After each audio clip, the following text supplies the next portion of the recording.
दोस्तों last video में हम लोगों ने बात की थी रिफ्रैक्शन थ्रू कर्व सरफेसेस की। अब हम लोग बात करने जा रहे हैं लेंस मेकर फॉर्मूले की, और इतना आसान बना दूंगा, बस एक बूटी से तुम्हारा काम हो जाएगा। आने के चांसेस बहुत ज्यादा है, इस पर बहुत सारे केसेस बनते हैं, वो भी हम लोग पढ़ने वाले हैं इस वीडियो में। तो चलिए पढ़ते हैं, बढ़ते हैं, फोड़ते हैं लेंस मेकर फॉर्मूले को।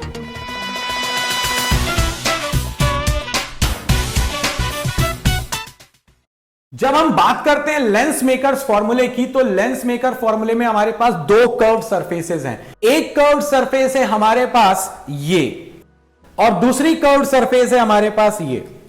जैसे कि हमारा एक डार्क साइड होता है और एक ब्राइट साइड होता है। बायोग्राफीज जब पढ़ते हैं तो हर अच्छी चीज बताई जाती है इंसान के बारे में, उन्होंने कुछ बुरा भी किया होता है वो बताया नहीं जाता। वैसे ही यहां पर भी लेंस के दो साइड हैं, एक साइड एक कर्व रिफ्रैक्टिंग सरफेस है, दूसरा साइड दूसरी कर्व रिफ्रैक्टिंग सरफेसेस है, और इन दोनों के कॉम्बिनेशन से बन जाएगा मेरे पास लेंस। जब मैं इस पर बात करूंगा आगे, तो देखो पहले अपन समझ लेते हैं इसके अजम्पशन। सबसे पहला अजम्पशन है object is of point size, जो हम पहले भी ले चुके हैं, क्योंकि हम रिफ्रैक्शन सरफेस वाला फॉर्मूला यूज करेंगे यहां पर, इसीलिए उसके जो अजम्पशंस हैं और इसके जो अजम्पशंस हैं दोनों सेम चलने वाले हैं। दूसरी इंपॉर्टेंट बात, rays are very close to principal axis, ताकि एंगल स्मॉल हो। जो पहले लिए थे अजम्पशन, अगर नहीं देखा वो वीडियो तो जरूर जाकर देखो, ऊपर प्लेलिस्ट का एक कार्ड है, वहां जाकर देखो, तुम्हारे जितने पुराने वीडियोस मिस हो गए होंगे वो सारे के सारे तुम्हारे सामने आ जाएंगे।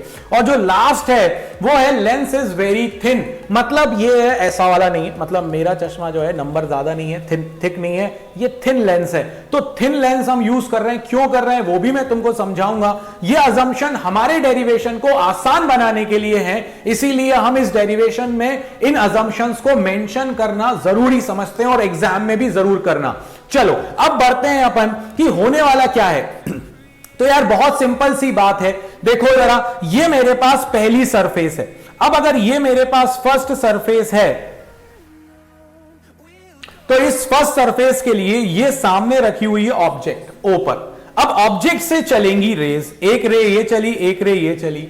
जो रे प्रिंसिपल एक्सिस के अलोंग जा रही है वो रे तो बिल्कुल अनडिविएटेड सीधी जाने वाली है, क्योंकि रेडियस हमेशा सरफेस पर नॉर्मल होती है, और नॉर्मल इंसिडेंस I0 तो RB0, तो ये तो सीधी चली गई, इसको कोई फर्क नहीं पड़ रहा। दूसरी रे जो मेरी किसी एंगल पर गई थी उसका होगा यहां पर रिफ्रैक्शन। अब ये रिफ्रैक्शन हुआ, अगर ये सेकेंड वाली जो रेड सरफेस है अगर वो नहीं होती तो ये रे जाकर मिलती इस पॉइंट पर I डैश पर, तो फाइनली I डैश पर इमेज बनती। और यही तो हमने सीखा था जब कर्व सरफेस से रिफ्रैक्शन की हमने बात की थी। बट यहां पर क्या हुआ, यहां पर पहली वाली सरफेस है, पहली वाली सरफेस तो I डैश पर इमेज बनाती, मगर दूसरी सरफेस आ गई, और दूसरी सरफेस की वजह से हुआ क्या, तो देखो भाई I डैश पर बन रही थी मेरी इमेज, ठीक है, पहली सरफेस के कारण, मगर दूसरी सरफेस ने दोबारा से उस रे को बेंड कर दिया और फाइनल इमेज को I पर बना दिया। अब यहां पर एक ट्विस्ट है, उसको समझो, ये बूटी जोन ही चल रहा है तुम्हारे लिए एक तरह से। अब समझो दूसरी वाली सरफेस का, तो दूसरी सरफेस को सपने तो नहीं हो रहे यार। अब दूसरी वाली सरफेस को तो ऐसा लग रहा है कि ये जो रेज है ना, ये रेज एक ऐसी आ रही है और एक रे ऐसी आ रही है। जो रे सीधी आ रही है ये तो उसके सेंटर ऑफ कर्वेचर से पास होगी, रेडियस से तो सीधी चली जाएगी। बट जो रे किसी एंगल पर आ रही है उसको नहीं पता। अगर मुझे यहां से रेज आती हुई दिखेंगी तो मुझे तो लगेगा ना सोर्स वहां पर है, अब मुझे क्या पता किसी ने बेंड करके यहां पर भेजी है। जैसे कि अगर किसी ने, अब तुम लोगों में से कितने लोगों ने किया होगा ऐसा कि वो दूसरे के ऊपर मिरर से सनलाइट मारना, तो जब सनलाइट अपन उसकी तरफ रिफ्लेक्ट करके लेकर जाते हैं तो उसको क्या लगता है कि सनलाइट इस मिरर से आ रही है रिफ्लेक्ट होके या फिर सन से आ रही है। भाई उसके लिए सन उसको अगर नहीं दिख रहा है उस जगह पर, तो उसको तो ये लग रहा है कि ये सोर्स है जहां से लाइट आ रही है। वैसे ही ये जो सेकंड वाली सरफेस है उसको लगेगा कि ये रे ऐसी आ रही है, तो ये जो है ये दोनों रेज इस पॉइंट पर आकर मिलती जहां पर पहले वाला अपनी इमेज बना रहा था।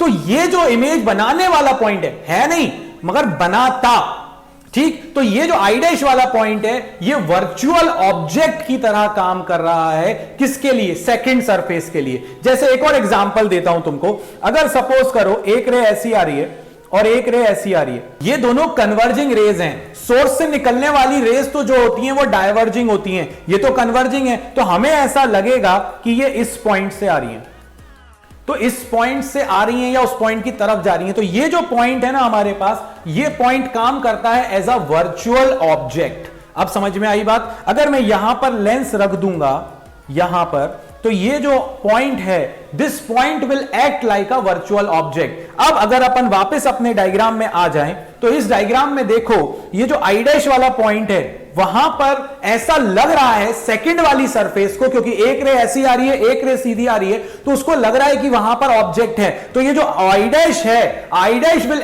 Act like a object for second surface, और फाइनली वो उसको बेंड कर देगा और आई पर आपकी इमेज बन जाएगी। ये कुछ था हमारे पास कहानी। अब चलते हैं एक्चुअल बूटी जोन में, जहां पर इस डेरिवेशन को बना देंगे अपन हलवा। बाबा की बूटी सेक्शन में आपका स्वागत है।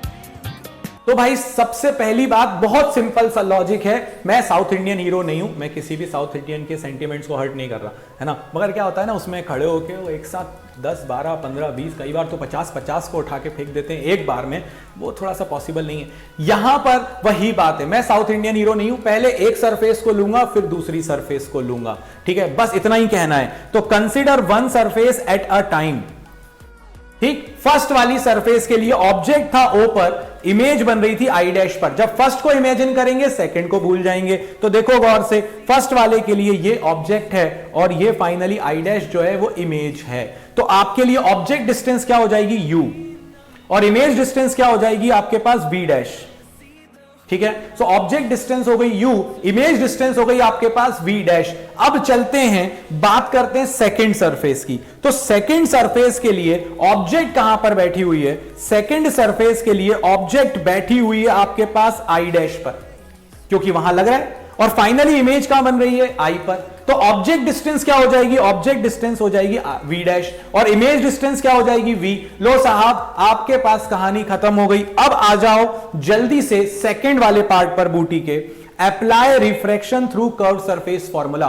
पहले वाले केस में आप 1 से 2 जा रहे हो, भाई बाहर मीडियम का रिफ्रैक्टिव इंडेक्स 1 है, लेंस का रिफ्रैक्टिव इंडेक्स 2 है, तो आप 1 से 2 जा रहे हो, कोई प्रॉब्लम नहीं है, आप सिंपली फॉर्मूला लगा दो। बट दूसरे वाले केस में आप कहां से कहां जा रहे हो? आप जा रहे हो N2 से N1, बाहर से अंदर से बाहर, मतलब लेंस के अंदर से बाहर जा रहे हो, N2 से N1 जा रहे हो। तो बूटी कह रही है जहां भी फॉर्मूले में N2 आए उसको रिप्लेस कर दो N1 से, N1 को रिप्लेस कर दो N2 से। सेकंड सरफेस के लिए डेरिवेशन हो गया आपका खत्म, ठीक है। शुरू करें अपन, चलिए देखते हैं। सबसे पहले फॉर रिफ्रैक्टिंग सरफेस 1, पहली वाली रिफ्रैक्टिंग सरफेस क्या है? पहली वाली रिफ्रैक्टिंग सरफेस है MP1N।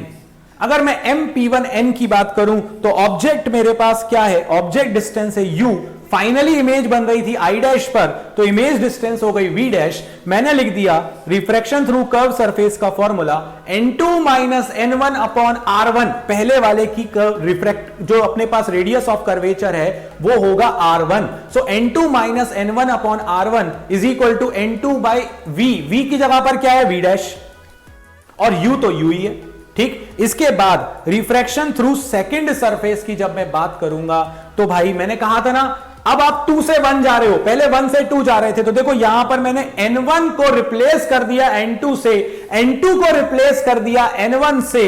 Radius of curvature second वाले सरफेस की है R2, N1 बाय V, क्योंकि वहां पर होता था N2 बाय V, बट यहां पर N2 नहीं है, यहां पर N2 की जगह आ गया N1, और इमेज तो बन रही है V पर, तो ये फाइनली आ गया V, और N1 की जगह N2, और ऑब्जेक्ट डिस्टेंस क्या थी? वो V डैश। क्यों? क्योंकि वो जो I डैश था वो ऑब्जेक्ट की तरह काम कर रहा था सेकंड वाली सरफेस के लिए।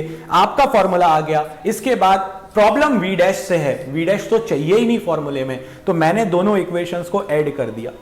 जैसे ही ऐड किया, गौर से देखो, N2 बाय V डैश एक जगह पॉजिटिव है और दूसरी जगह नेगेटिव है, तो ये हो जाएंगे आपस में कैंसिल। अगर ये कैंसिल हो गए तो बचेगा क्या भाई, एक ये पॉजिटिव वाला टर्म बचेगा, ये नेगेटिव वाला टर्म बचेगा, और यहां पर मैंने ना इस वाले टर्म से माइनस कॉमन ले लिया तो बीच में प्लस की जगह आ गया है माइनस। अब देखो n2 माइनस n1 इसमें भी है, इसमें भी है, n2 माइनस n1 को कॉमन ले लो, ऊपर वाले में से n1 कॉमन आ जाएगा।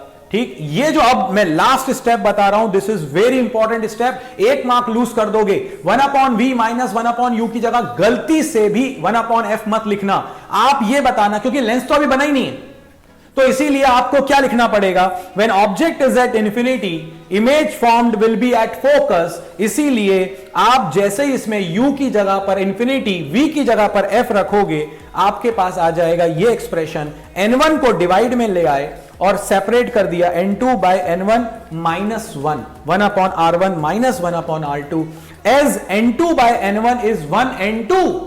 भाई अपन क्या लिखते थे याद है तुम्हें, अपन लोगों ने ऐसा लिखा था w mu g is equal to mu g by mu w। तो अगर इसको मैं 2 कह दूं और इसको मैं 1 कह दूं तो ये हो जाएगा 2, ये हो जाएगा 1। सो 1 mu 2 is mu 2 by mu 1। तो जैसे ही म्यू 2 बाय म्यू 1 तुम रखोगे, तुम्हारे पास फाइनल आंसर आ जाएगा 1/f is equal to 1n2 1/r1 minus 1/r2। कहानी खत्म हो गई दोस्तों, पैसा हजम हो गया, लेंस मेकर फॉर्मूले का डेरिवेशन हो गया। अभी पिक्चर बाकी है। आपको लगेगा कि बाबा जी बहुत जल्दी डेरिवेशन खत्म हो गया, 10 मिनट 12 मिनट में अपना डेरिवेशन खत्म हो गया। बिल्कुल सही है, समझ में भी आ गया, बट कई जगहों पर आपके डाउट्स आते हैं। अब वो डाउट्स का टाइम है। अब आप कहोगे कि बाबा जी ये आपने 2 सर्कल टाइप के क्यों बनाए हैं, तो ये देखो कई जगहों पर ये जो मैंने आपको सर्कल बनाए ना, ये जो ब्लू कलर का सर्कल है और येलो कलर का सर्कल है, ये अच्छे से देखो। कई बुक्स में क्या करते हैं, वो इस तरह से बताते हैं कि ये वाली सरफेस इस स्फीयर का पार्ट है, तो यहां पर वो बनाकर दिखा देंगे आपको एक C1, यहां पर बोलेंगे कि C1 है सेंटर ऑफ कर्वेचर, और ये वाली सरफेस जो है वो इस स्फीयर का पार्ट है, और अगर ये इस स्फीयर का पार्ट है तो यहां पर वो बना देंगे C2। ठीक है, इसके बाद यहां से वो एक नॉर्मल ड्रॉ करेंगे, ये क्योंकि रिफ्रैक्शन दिखाना है आपको, तो ये एक नॉर्मल है, डॉटेड लाइन से दिखाएंगे, अपन उसको ऐसे ही दिखा रहे हैं। और एक यहां से बनाएंगे वो सेंटर ऑफ कर्वेचर के लिए, ये वाला एक नॉर्मल, ताकि वो बताएंगे कि यहां से एक बार बेंड हुई, फिर यहां से एक बार बेंड हुई। हम लोग सीख चुके हैं ये कॉन्वेक्स टाइप का है, और हम लोगों को ये पता है कि जो रे आ रही है वो बेंड होगी प्रिंसिपल एक्सिस की तरफ, तो इसीलिए मैंने वहां पर आपको कॉम्प्लेक्स करके नहीं बताई थी चीजें, बट यहां पर आपको C1 और C2 के साथ ऐसा कुछ कुछ कॉम्प्लेक्सिटी देखने मिल सकती है। डरना मत, जो डायग्राम मैंने तुमको दिया है उसी डायग्राम से जाओ, इतना कुछ बताने की कोई जरूरत नहीं है, तो आपका डेरिवेशन आसान हो जाएगा। बुकिश वाला डायग्राम भी मैंने तुमको बता दिया है भाई। 12th प्रो पे इस समय लूट मची हुई है, जो प्राइस है वो क्रैश हो गया है, जाकर देखो जरा। फर्स्ट 100 लोगों के लिए वो 399 रुपीज पर मंथ है, तो यार जाओ जरा जल्दी से आ जाओ उस पर, ताकि अपन उस 95 को 100 बना सकें। बाकी लाइक शेयर सब्सक्राइब करना गलती से भी मत भूलना। बाबा जी आपके साथ हैं, थे और रहेंगे। इस वीडियो में इतना ही। जय हो।